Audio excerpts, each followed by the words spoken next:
Around the new year, a lot of new players come into the game either from old school or completely new. That is why I decided to make a beginner's guide. This beginner's guide will teach you the basics of the game and some tips and tricks, so when you're ready, grab your cup of tea, sit back, relax and enjoy. Just to be clear, this is a guide for players that have recently completed Tutorial Island and are now a fresh account ready to get started. Tutorial Island takes about 15 minutes to complete, so once you've completed Tutorial Island, come back to this video if you haven't already. Once you've completed Tutorial Island, you will start off in Lumbridge. This is the point in time where you can start to customize your interface and change it as you see fit if you'd like to. Simply press escape to go to the interface settings. I recommend you choose retro as a clean starting interface. You can then choose edit layout mode and change everything you'd like to change about your interface. There's a lot of things you don't know anything about yet if you're a new player, but you can literally customize everything. You can even change the camera mode and the zoom sensitivity. If you cannot change your interface, it's locked. To unlock your interface, go to Escape, General Settings, UI Customization and unlock your interface. You can also choose to have slim headers and make your tabs that are open more transparent. Some things I recommend activating though are the boss timer, the in-game clock and the Slayer counter. More on that later. Once you've done this, it's time to start your first quest, called the Blood Pact. As a new player fresh off Tutorial Island, you will probably have a yellow dotted path for you towards this quest anyways, as it's the first quest you will probably ever complete in this game. To start this quest, talk to Xenia. All quests start in a similar fashion by you talking to an NPC and accepting the quest through the quest interface. In this interface, you can also see the required items, the rewards for the quest, and all the other quests that you have not yet completed, or are busy completing, aka in progress.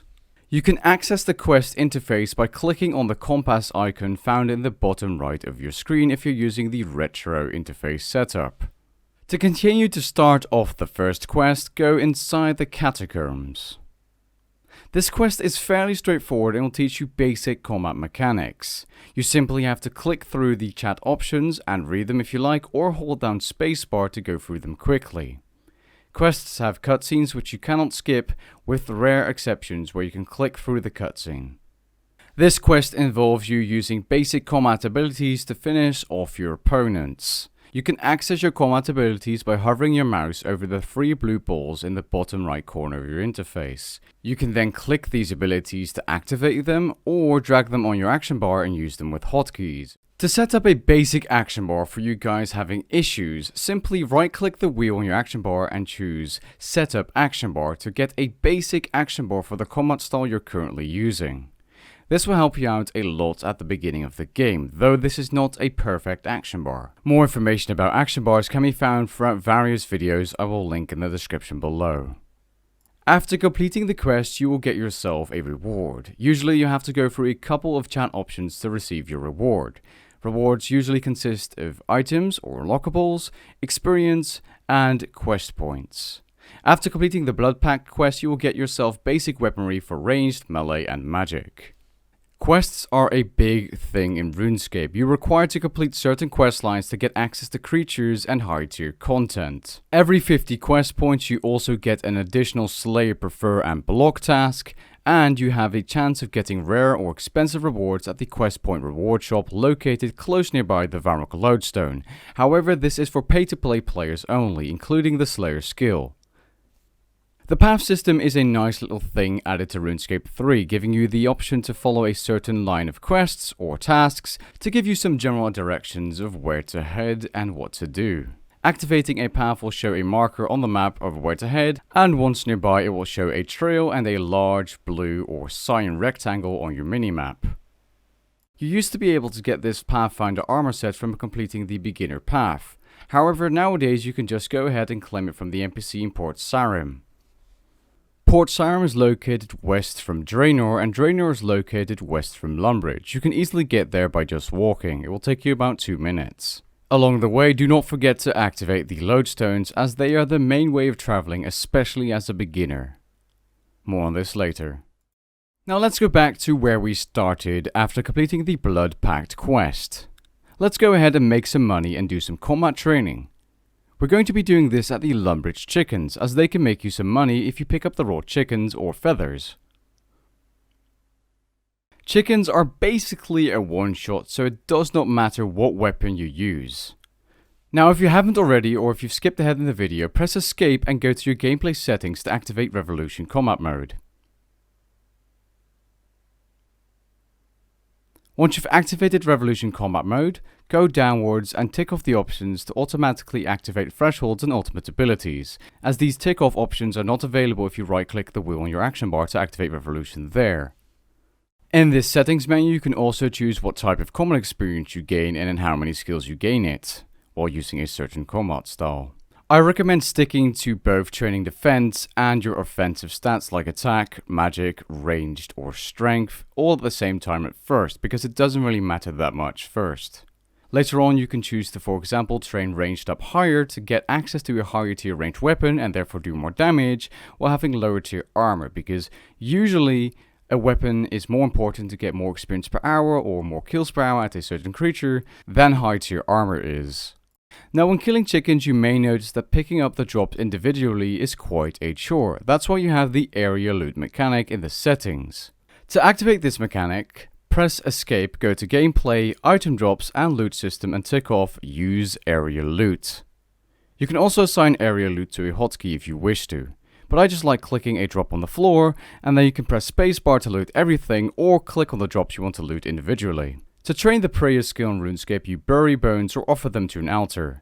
As you're a newer player, you're going to have to bury them at first. An easy way to do this is by unlocking your action bar by clicking the lock, and then dragging the bones on your action bar and assigning a hotkey to them by right-clicking and choosing a hotkey. You can then easily bury all of your bones using your action bar, even while in combat. Now depending on when you're watching this video, the price of raw chicken meat or eggs or feathers might be different. The best item to pick up, bank and sell can easily be found by right-clicking any item and choosing examine to check the GE price. This is a valid way of checking the price of an item with some exceptions, so watch out and don't get scammed, because some items take a very long time to adjust to the actual market price and the Grand Exchange can be very slow, especially with new or holiday items. If you have a full inventory of eggs or raw chicken meat, there is a bank nearby if you want to bank and repeat the process to make even more money. But for the people that want to sell their items immediately and unlock the Grand Exchange, the first thing you want to do with a full inventory of raw chicken meat or eggs is go and unlock the Grand Exchange. The Grand Exchange is located north of Lumbridge in Varrock. You can easily get there from the area with the chickens in Lumbridge. It doesn't take long to get there at all. Once you get to the first gate, be sure to activate the lodestone, as lodestones are the main way of traveling for Runescape, especially as a beginner. Lodestones are located throughout the map and that can easily be seen on the world map. Every town has a lodestone, or every major town has a lodestone. You can actually drag lodestones from the lodestone teleport system on top of your action bar to quickly activate them whenever you need them, and you can even assign hotkeys to that teleport. We will now head towards the Grand Exchange with one stop before the Grand Exchange. There are various weapon shops for ranged, magic and melee throughout Gielinor. If you cannot buy an item from the Grand Exchange, which is the massive trading area, you can always buy an item, low tier weapons that is, off of the weapon shops as a starter. You can also create weapons yourself using various skills, more on that later. The Grand Exchange will look a little different if you're watching this video in the future, because currently there is a Christmas event going on. To get access to the Grand Exchange, go through the options of the Grand Exchange tutor NPC. Hold down spacebar if you want to go through these options quickly. Once done, you will have access to banks and Grand Exchange slots. In this area, you can sell your raw chickens, eggs or feathers for quite a nice little price. If they don't sell, reduce the item cost by 5%. You'll be using the Grand Exchange to buy all of your food supplies and all of your weapons if you've made enough money. This will make it much easier for you to gear up in the mid-levels. There is one exception though. If you're an Iron Man player, you have to create all of the weapons and armor yourself. If you want to make more money before starting skilling and learning the basics about skills in this game, you can kill more chickens for money and bank in Lumbridge. You can also kill the rabbits located nearby the Birthrobe lodestone for some money as well. Prices may vary depending on when you're watching this video though, so keep an eye on that. The rabbits in Birthrobe actually have a bank extremely close by. To start your skilling journey, go south from the Birthrobe lodestone and go inside the nearby cave as seen on the video. We're going to start by introducing you to mining and smithing. Mining has a certain mechanic called stamina unlocked at 15 mining, but because it's not beginner, I won't cover it in this video. Start by mining a couple of copper and tin ore rocks. The way mining works is you make progression towards mining a ore. That is the blue bar that slowly goes up when you're mining. Hitting a rock opportunity, aka the bubbles floating around a rock, will give you extra progress towards mining an ore. After mining a couple of tin and copper ores, you want to go outside of the cave. Outside is a metal forge. You want to smelt your ore into bronze bars. You can actually deposit all of your ore inside the forge, so you do not need to have the ore in your inventory. You can do the same once you've smelted the ores into bars by depositing the bars into your metal bank. This way you will not require to have the bars in your inventory when smithing. This has been changed since the mining and smithing rework. The mining and smithing skill are quite useful to new accounts if you want to create your own armor, as you can smith the bars into armor and weapons if you'd like to. I recommend making a ore box first though if you want to continue doing mining, because this way you can actually store ores up to a certain tier and you don't have to bank as often. Once you start smithing an item at the lower levels, your item will start at 0 heat because you have level 1 fire making, and the way you heat this item up is by clicking on the nearby forge to heat up your item. Having higher heat will increase the progression of you smithing your item, meaning you smith your item faster, also giving you more experience per hour. Now let's move on to some other skills.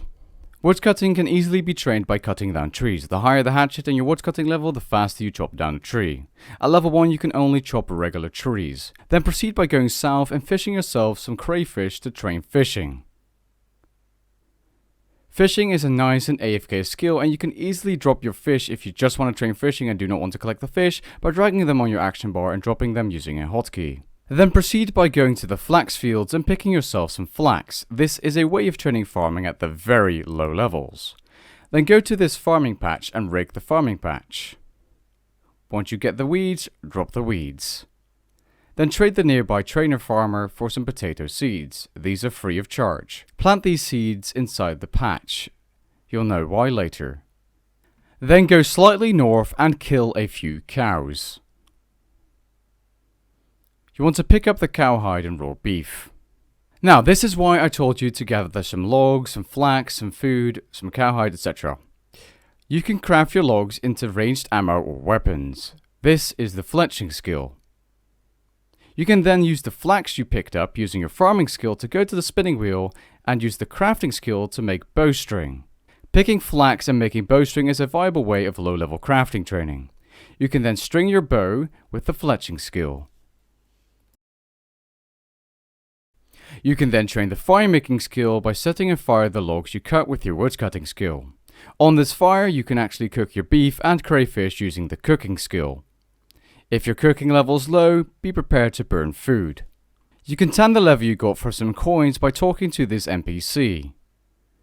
Buy some thread from this NPC and then you can craft the leather you've made or tanned into leather armor. This is also done using the crafting skill.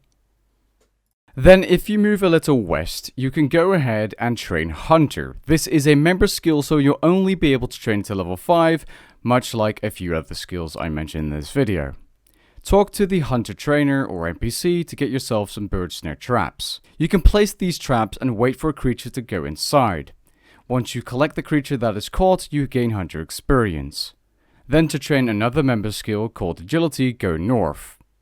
Agility gives you access to shortcuts, and the higher your agility level is, the longer you can actually run for, aka having more run energy with a higher agility level. Agility is trained for doing obstacle courses. You'll usually get low experience for each obstacle, but completing an entire lap will give you a hefty chunk of experience at the end. Thieving is a skill that can get you some coins, especially useful for Ironman accounts. To train thieving, go to Taverley, located south of Birthrobe. Activate the lodestone if you haven't already. You want to pickpocket these pompous merchants for some coins. If you fail, you get punched and you're stunned for a few seconds. Again, much like the other member skills, if you're a free-to-play player, these aren't too interesting for you at all. Another member skill you can train for free for at least once in Taverley is Herblore. Go to this NPC as seen. Then trade him to get yourself a grimy herb, a vial of water, an eye of newt, and then you want to clean this actual herb, because this is how you train Herblore. You clean a grimy herb, you add the herb to a vial of water to make an unfinished potion, and then you add a secondary ingredient, or sometimes even more, to make a potion. In this case, you're making an attack potion. Potions are very useful at the higher levels if you're a members player, because stat boosting potions are extremely useful, and protecting yourself from dragonfire using anti-fire potions or super anti-fire potions is also very handy. Summoning can also be trained nearby, and you can trade the NPC for a free pouch, gold charm, wolf bones, and some spirit shards. To make pouches, which can be summoned for creatures that can benefit you during combat or skilling, you need spirit shards, a pouch, and a certain type of charm and a ingredient, in this case being wolf bones. You can actually start a quest called the Wolf Whistle quest, which will give you 1 quest point, 276 summoning experience, and 275 gold charms after talking to pickup sticks to accept the quest. This is a very short quest that is definitely worth doing as one of the best beginner quests. You can get more wolf bones if you want to train using spirit wolves on the White Wolf Mountain. Be wary though, if you're level 1, these are quite tough and they take a while to kill. These also drop gold charms. Located slightly north, there's another NPC called Kabimex, which also has a nice beginner quest called the Druidic Ritual, giving you some Herblore experience. In fact, here's a list of useful beginner quests for you players out there. Most of these are actually free to play. Most of these quests will give you decent starter experience and get your stats up high, while also increasing your quest points and maybe giving you some money here and there. Again, when starting a quest, the game will actually show you a large cyan or blue rectangle around the area you need to go to for the next step in the quest. To start the Slayer skill, you want to talk to the Slayer Master called Turiel, located close nearby the Burphobe Lodestone. Buy a set of spiked gauntlets, as the first task is always the same. Right-click the Slayer Master to get an enchanted gem and your first task. This first task will always be the same as said earlier. Once you've got yourself the task, move south towards a cave. You'll have to kill a couple creatures for your Slayer task, and this is why I told you to activate the Slayer counter earlier on with the interface, as now you can see in the top right corner how many creatures you have left to finish your task, instead of using your enchanted gem for this instead. Slayer is a member skill that can get you access to high tier monsters and make you a lot of money, and according to the community it's one of the most enjoyable skills, as you have variation in your Slayer tasks and the monsters you actually get to kill. Now, when doing skilling, you may have already noticed you've completed some daily challenges. That's because you have daily challenges in Runescape. These give you treasure hunter keys and experience as a reward. These challenges can be completed and the rewards can be claimed by clicking on the compass in the right bottom of your screen, going to the challenges tab and claiming your rewards. In here you can also check which daily challenges you have left. Now, I'm not sure if this is always the first daily challenge you get, but this is why I told you to plant the potato seeds for the farming skill, as this is also a daily challenge, at least it was for me. Once your potatoes have grown, you can actually harvest them for farming experience. Farming also has a thing called the player-owned farms, but that is not unlocked until level 17. In the player-owned farm, you can breed and grow animals for farming experience. The player-owned farm and farming guild are located close nearby the Ardoing Lodestone. Now let's go ahead and introduce runecrafting and divination to you. You can start divination training by walking to Draenor from Lumbridge. I'll speed this up for you guys. Once there, do not forget to activate the lodestone, then walk south to get to the divination area. This is nearby the wizard's tower. Again, divination is a member skill, but it does have some nice uses. Divination is also a requirement for the elite skill called Invention, unlocked by having 80 smithing, crafting, and divination. Divination is used for money making, signs of the porter, portents of restoration, and some other stuff. To train divination, you simply click on the flying wisps or orbs around the area, you collect them, and you deposit them in the rift, and you also receive some energy which you can sell or use. For basic runecrafting training, you want to go towards the Wizard's Tower. There's also a quest here called Rune Mysteries, which is a recommended beginner quest. You want to go to the middle beam and right click it and ascend to the top floor. Once here, you want to enter the low-level runespan area, or portal. Once inside, collect rubble and start siphoning things for runecrafting experience. For more information about runecrafting, check out my full guide linked in the description below. This is actually a free-to-play and member skill. Runecrafting is a very profitable skill at the high levels through the Abyss. Now you can also train runecrafting by collecting rune or pure essence or buying it on the Grand Exchange, going to any altar using a tiara or talisman to get inside and crafting runes like that. That is also the same way you train runecrafting in old school.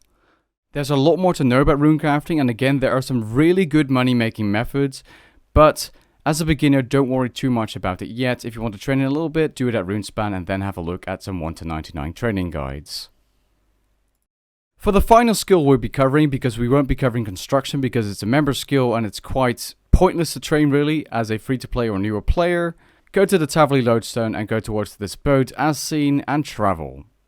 You will then be sent to Daemonheim, aka the Dungeoneering area or island. Once here, follow the video towards the banking NPC. Once here, bank all of your items. Then talk to the NPC nearby. He will give you a Ring of Kingship. Click this Ring of Kingship and create a party. You're going to train the Dungeoneering skill. Form a party and click to enter and create a dungeon. The first few dungeons you will do are locked to a certain complexity until you've unlocked complexity 6. Most of these dungeons will have combat doors. In Dungeoneering you have puzzle rooms, regular key rooms which you open by using a key you've picked up off the floor, and guardian doors which can be opened by killing all of the monsters in the previous room. The reason I mentioned Dungeoneering is because inside Dungeoneering you can train combat, fishing, woodcutting, crafting, summoning, divination, all for free without leaving the area. And you can train Dungeoneering, which gives you access to Dungeoneering tokens which you can use for rewards like the gem bag or the bone crusher and all kinds of useful mid-tier items. There are different ways of farming tokens at the higher levels of combat, like a late Dungeon 1 token farming, but as a beginner or free-to-play player the only option you have is Dungeoneering. And maybe sinkholes if you're a member. In fact, if you're a member you have a lot more beginner quests and beginner training method possibilities, like Shattered Worlds where you do not need food or gear. But Dungeoneering is a great skill to get into, and it's quite fun if you do like puzzling, and it's just simple. It's really simple, and the way you get experience in Dungeoneering is trying to clear the floor as fast as you can, so rushing through it. But if you want experience in all kinds of skills, you want to use all the resources in the dungeon, all the fishing spots, all the woodcutting spots, which will all be unlocked after complexity 6. You will have full dungeons with all of the things inside. Now there's a lot more to know about every single skill, and that's why I have separate guides for every single skill in the game updated on my channel. I'll leave a link to these in the description below. With that being said, I've covered most of the things you need to know to get started in RuneScape, and I've covered some tips and tricks. This video was just me giving you guys an extended tutorial of the game and what all the skills mean and what they do and how they interact with each other. If you have any other questions about the game, please feel free to comment them down below. If you aren't sure on how to do something in this game, I do actually have a huge amount of guides on everything in this game, almost everything in this game. So if you want to look something up, just type Protox and then whatever guide you need for the game. For example, Protox Dragon Killing Guide, Protox Queen Black Dragon Guide, Protox 1 to 99 crafting guide, etc. I may not have everything, but I do have a lot. I also have tips for new players and other newer beginner and other videos for newer players. With that being said though, I hope you guys enjoyed this video and found it helpful. If you did, leave a like down below and maybe even consider subscribing. And I'll catch you guys in the next one. Peace.